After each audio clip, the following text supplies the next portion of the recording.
Құрметті қазақ елінің қаламы қарымды, ойы ұшқыр, талапты да талантты журналистер қауымы. Баршаларыңызды біздің төл мерекеміз баспасөз мерекесімен шын жүректен құттықтаймын.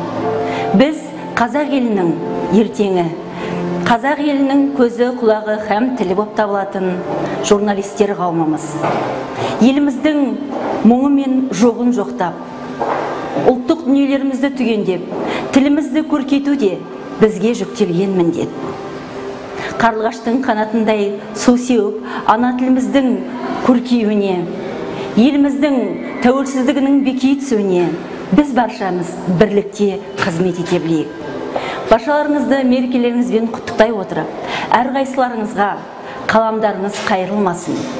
Ойларыңыз осы ұшқырлықпен самғай берсін. Әрқайсыларыңыз өздеріңіздің ерекше екендіктеріңізді ұмытпаңыздар дегім келеді.